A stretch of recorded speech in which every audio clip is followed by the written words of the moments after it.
Isang mapagpalang araw po ng linggo sa inyong lahat mga kapatid. Ngayon po ang ikalawang linggo sa karaniwang panahon. Mga minamahal kong kapatid, binabati po namin ang mga nakikinig, mga nanonood, sumusubaybay at mga supporters ng Daily Gospel Reflection. Salamat po sa inyong patuloy na pagtangkilik. Kayo po ay isa sa mga dahilan kung bakit nagagawa naming makapagpatuloy sa gawain ito. Sa mga deboto ni San Antonio ng Padua, maraming salamat po sa inyong pagsuporta. Salamat din sa mga benefactors namin na walang sawang nagpapaabot ng kanilang tulong upang aming may sakatuparan ang mga programa dito po sa pambansang dambana ni San Antonio ng Padua.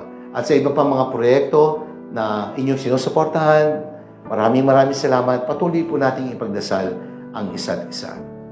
Mga kapatid, welcome po sa ating Daily Gospel Reflection. Sama-sama po nating pagnilayan ang mga salita ng Diyos mula sa mabuting balita para ngayong ikalawang linggo sa karaniwang panahon.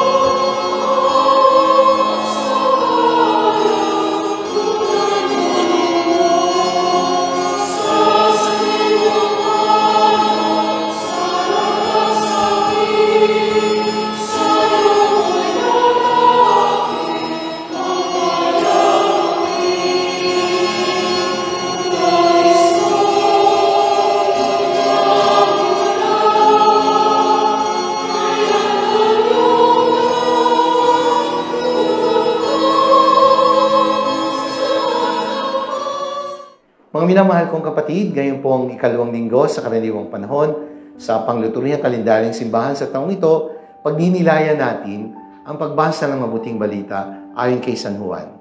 Mula po sa unang kabanata, mga talata 35 hanggang 42. Ito rin po ang ebanghelyo noong pong January 4 this year. Ito po ay araw ng Huwebes noon bago sumapit ang kapistahan ng Epipanya. At inuulit po ngayong linggong ito sa ikalawang linggo sa karaniwang panahon. Ang pamagat po ng pagninilay na aking ibabahagi ay nagsasabing, Meeting and Finding Jesus in Your Life. Isang napakagandang karanasan ang makatagpo at matagpuan ang ating Panginoong Hesus sa ating buhay. At sa ating pagninilay ngayon sa Ebanghelyo, nilalarawan po si Juan Bautista at ang papel na kanyang ginampanan sa buhay ng ating Panginoong Hesus at kung paanong itinuro niya sa kanyang mga alagad ang daan patungo kay Hesus. Hindi niya pinigilan, sa halip ay itinulak pa nga sapagkat alam ni Juan Bautista na higit ang may bibigay ng Panginoong Hesus sakaling ang kanyang mga alagad kay Hesus ay sumunod. Kaya una itinuturo sa atin that we must be humble like John the Baptist. Walang insecurity, walang ihabang sa katawan itong si San Juan Bautista. John the Baptist was truly a humble man when he pointed out Jesus to his disciples. He knew that they would leave him someday, but there were no regrets. There were no resentments. Tama lang ang kanyang gagawin. Itutulak niya patungo kay Jesus ang kanyang mga alagad. Ituturo niya ang daan patungo kay Jesus para sa kanyang mga kaibigan, sapagkat si Jesus naman talaga ang tunay na hinihintay. Si Jesus ang kordero ng Diyos na magpapatawad sa kasalanan ng mundo. It's also easy sometimes to get caught up on ourselves.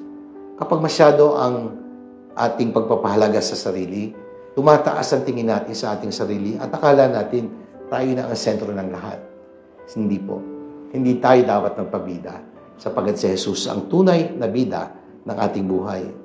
We do it all the time, but we all know that others come first, and God does not become our first priority. Di ba?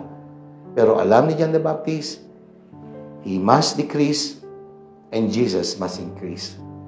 Walang lungkot, walang panginayang, itinuro ni Juan ang daan para sa kanyang mga alagad patungo kay Jesus. John the Baptist was a very humble man. Let us imitate him. Pangalawa, God calls, and when He calls, go when God calls you. Katulad ng ginawa ng dalawa sa mga alagad ni Juan Bautista. Sumunod sila kay Jesus. Hindi na nagdalawang isip. Agad-agad, ginamit nilang oportunidad at nadinig nila ang tinig ni John the Baptist pointing the way to Jesus. Ayun ang kordero ng Diyos na nag-aalis sa mga kasalanan ng mundo. They did not wait till the last possible moment or find some excuses not to go. They just followed. Kaya sila ay tinawag, itinuro ni John ang daan patungo kay Jesus at agad namang sumunod kay Jesus ang mga alagad ni Juan. Pangatlo, meet Jesus wherever you are. We can encounter and meet God anywhere, anytime. Maging bukas lamang tayo sa ating pag-unawa, buksan natin ang mata ng ating mga puso at pananampalataya at makikita natin ng Diyos saan man tayo naroon. And God can call us anywhere. He can call us anytime. And so never lose the opportunity to meet Jesus in the people that you meet every day. Maaaring ang Diyos ay nasa katauhan ng asawa mo, ng mga anak mo, ng mga kapitbahay mo, mga workmates mo, in the daily events of life. Sa katauhan ng mga mahihirap, mga pulubing nanghihingi ng tulong, baka mamiss mo yung chance na makatagpo ang Diyos kasi hindi mo siya pinansin o kaya ay tinanggihan, sayang ang mga pagkakataon. When Jesus was asked, "Where do you live?" Ano po ang sabi ng Panginoon? Come and see. Come and see. Halika kayo at tingnan ninyo. Kung minsan nga lang, feeling natin parang hindi naman natin nakikita si Jesus. Kasi nga, sarado yung mata ng ating puso. Kulang tayo sa pananampalataya. And so we fail to see and recognize Jesus in the people that we meet. But when time comes, that we say, we cannot find God. Don't worry, because He always finds us. Or when we say, we cannot see God. Napakaganda ng tema ng kapistahan ng translasyon, Nuestro Padre Jesus Nazareno, ibig kong makita si Jesus. Yung iba, hindi na nakita sa dami ng tao. Pero kung kayo mag-alala, kasi nakikita naman tayo ni Jesus. Pang-apat, bring others to Jesus. Noong unang makita at tinawag ni Jesus si Felipe sa Galilea, matapos matawag ni Jesus si Felipe, ang una niyang ginawa, hinanap niya ang kanyang kaibigan na si Nathanael at sinabing, natagpuan namin si Jesus. The experience of being called and getting to know Jesus should inspire us to make Jesus known to our friends, our loved ones, at sa ating mga kakilala. To be called and chosen by Jesus is a gift, but it is also a responsibility. It is a very beautiful gift that comes with a great deal of responsibility. Kaya nga sa ating ebanghelyo, unang tinawag si Andres, na dating alagad ni San Juan Bautista, at isa pang alagad, at nung makilala at makita ni Andres ang Panginoon, ang una niyang ginawa, hinanap po niya ang kanyang kapatid na si Simon Pedro. At anong sabi? Natagpuan namin ang Mesiyas. Pinakilala ni Andres kay Simon Pedro si Jesus na natagpuan ni Andres. Diba? Ang gandang apostolate. Finding others and bringing them to Jesus. Pointing the way to Jesus for others. Laltigit sa ating mga mahal sa buhay. Kaya mga kapatid, kung meron mang isang napakahalagang papel na dapat gampanan ng mga miyembro ng pamilya, ito po ay ang dalhin ang kanilang kapamilya, mga mahal sa buhay, palapit kay Jesus. Lalong-lalo na po ang mga magulang. Kayo po ang unang katikista sa tahanan para sa inyong mga anak. At kayo pong unang mga Juan Bautista para sa inyong mga anak.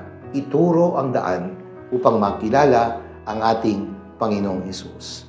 Kaya mga kapatid, sana po sa pagnilay ito, makita natin ang halaga ng karanasang makatagpo at matagpuan ang ating Panginoong Hesus.